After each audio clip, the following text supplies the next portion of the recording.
Высоко в горах Кавказа, земля тени и шепотов, Ингушетия, небольшая республика на юге России, место, где время словно остановилось.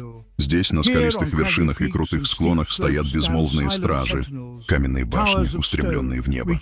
Это ингушские башни, останки забытого прошлого. Они стоят здесь уже многие века, свидетели истории. Их происхождение окутано тайной, а назначение — источник бесконечного интереса. Эти башни — не творение царей или империй. Их возвел народ, решивший выжить.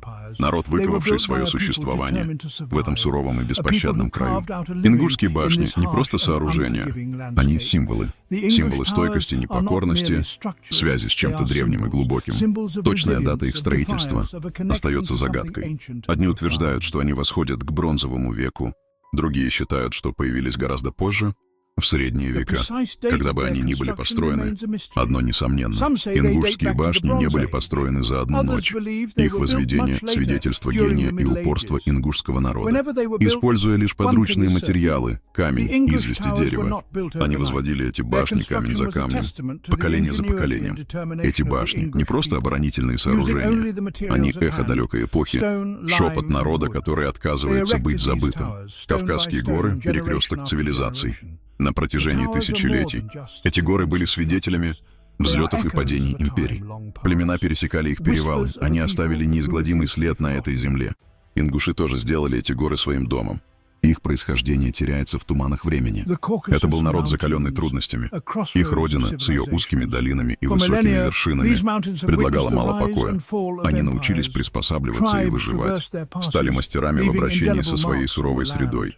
Ингуши никогда не были многочисленным народом. Они жили небольшими общинами, связанными узами родства и традиций. Их общество строилось на верности своему тейпу и глубоком уважении к старшим. Средневековье стало временем серьезных потрясений на Кавказе.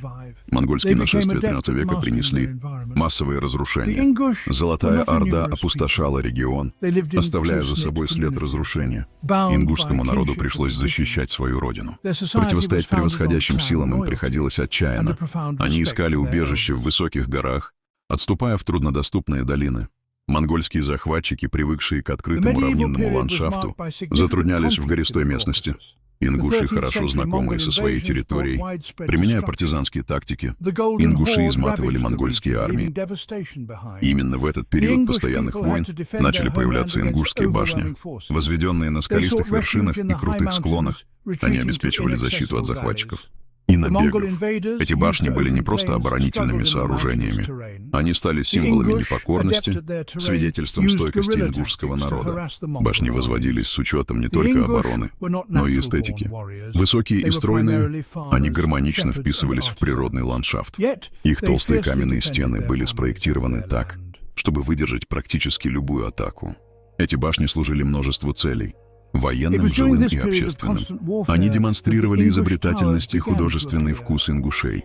Каждая башня была уникальным творением, отражающим мастерство своих строителей. Ингушские башни суровые и величественные на фоне Кавказских гор, настоящие шедевры средневековой архитектуры. Возведенные без использования раствора или цемента, они воплощают гениальность и искусство ингушских мастеров. Каждый камень, тщательно выбранный и обработанный, свидетельствует о глубоком понимании местного рельефа и природных ресурсов. Башни, чаще всего прямоугольные или квадратные в основании, сужаются по мере подъема, завершаясь пирамидальными крышами. Этот уникальный дизайн, сочетание формы и функциональности, обеспечивал устойчивость к природным стихиям и потенциальным угрозам. Узкие окна, зачастую представлявшие собой лишь щели в толстых каменных стенах, давали ограниченный обзор внешнего мира, сводя к минимуму уязвимость для проникновения. Строительство этих башен, часто расположенные на краю утесов и хребтов, эти башни были настоящим чудом средневековой инженерии. Без современной техники ингуши поднимали огромные камни, некоторые из которых весили по несколько тонн, на крутые подъемы.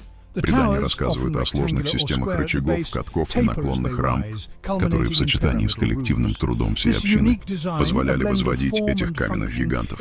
Камни подгонялись с исключительной точностью. Их неровные формы складывались в природную мозаичную головоломку, которая выдержала испытания времени. Отсутствие раствора не было недостатком. Наоборот, оно позволяло башням дышать и слегка двигаться вместе с землей, что повышало их устойчивость к землетрясениям, частым в этом сейсмоактивном регионе. Раздел 3 «Стражи времени». Ингушские башни, несмотря на века, все еще гордо возвышаются над землей, а их камни шепчут истории ушедшей эпохи.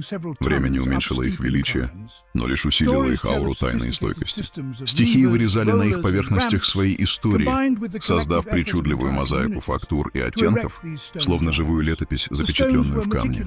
Солнечный свет играет на фасадах башен, выявляя тончайшие детали мастерства. Разнообразие оттенков камня и следы древних инструментов, омытые золотом рассвета или вырисовывающиеся силуэтами на фоне пылающих закатов. Эти башни дают возможность заглянуть в душу народа, который строил с мыслями о вечности. Ингушские башни — это не просто архитектурные чудеса. Они неразрывно связаны с культурной тканью ингушского народа. Каждая башня, вырастающая из скального основания, олицетворяет тейп, родовое сообщество, связанное кровью и историей. Эти башни были осязаемыми выражениями родства. Их внушительное присутствие — постоянное напоминание о силе, которая рождается в единстве и общем наследии. Строительство башни было делом всей общины, свидетельством коллективного духа ингушского народа.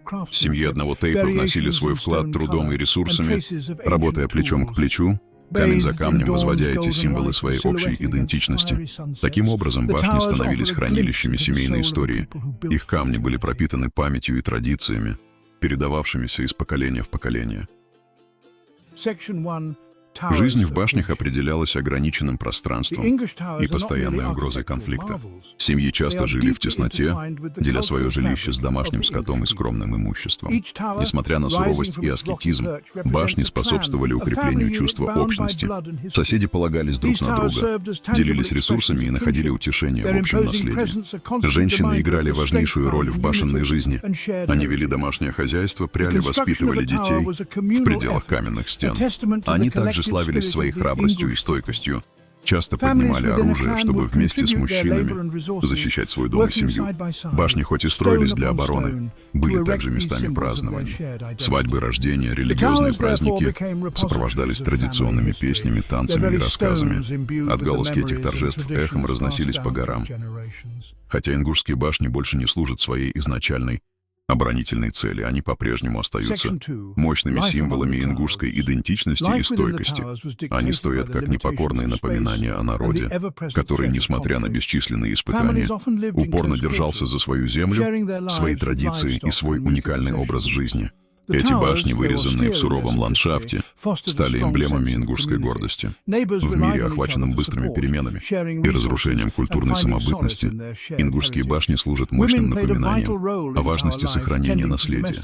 Они стоят как молчаливые стражи, призывающие будущие поколения помнить прошлое, почитать жертвы предков и черпать силу в духе, воплощенном в этих древних камнях. Башни не просто реликты ушедшей эпохи. Они — живые свидетельства могущества человеческой стойкости и нерушимых уз родства и общности.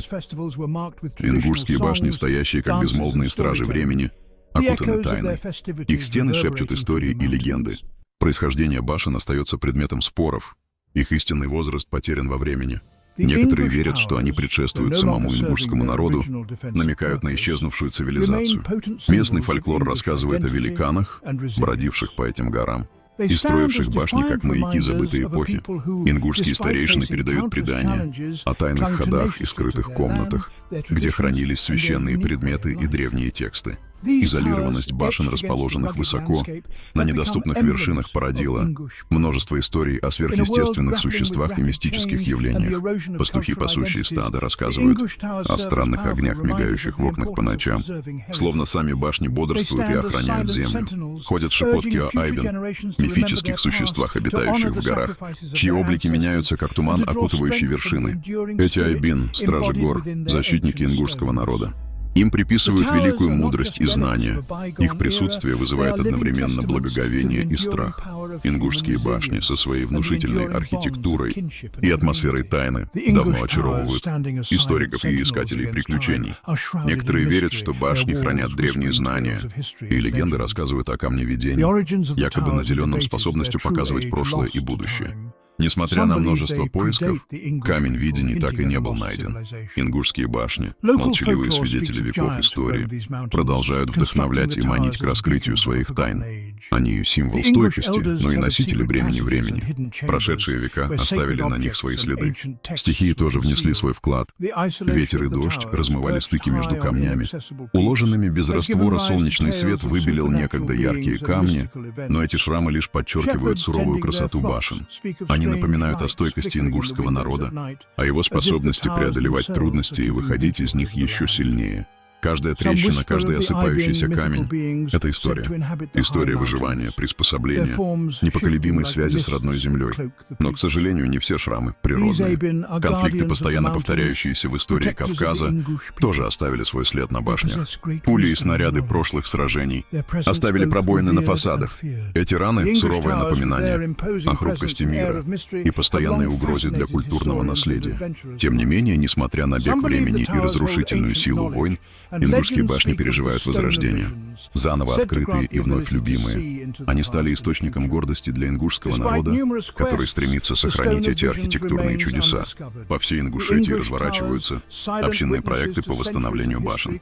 Опытные мастера, применяя традиционные технологии, тщательно восстанавливают поврежденную кладку. Их цель — сохранить башни для будущих поколений. Правительство Ингушетии, осознавая культурную и историческую ценность этих памятников, объявило их охраняемыми объектами. Проводятся работы по получению международного признания, включая включение башен в список всемирного наследия ЮНЕСКО, что еще больше укрепит меры по их защите. Ингушские башни, некогда символы обороны, теперь стали маяками культурной идентичности. Они — мощные напоминания о несломимом духе ингушского народа и его глубокой связи с предками. Они стоят как безмолвные стражи памяти, оберегая истории прошлого от забвения. Сегодня эти башни стали местом паломничества. Сюда съезжаются посетители со всей России и из-за ее пределов. Туристы приходят, чтобы восхититься архитектурной изобретательностью и прикоснуться к богатой истории и культуре этого края. Но для ингушского народа башни — не просто достопримечательности. Они — опора памяти, источник гордости и вдохновения. Когда солнце садится за Кавказские горы, отбрасывая длинные тени на землю, ингушские башни стоят, как и веками прежде, непоколебимые, выносливые, загадочные. Они — свидетельство силы человеческого гения и напоминание о важности сохранения историй, высеченных в камне для будущих поколений.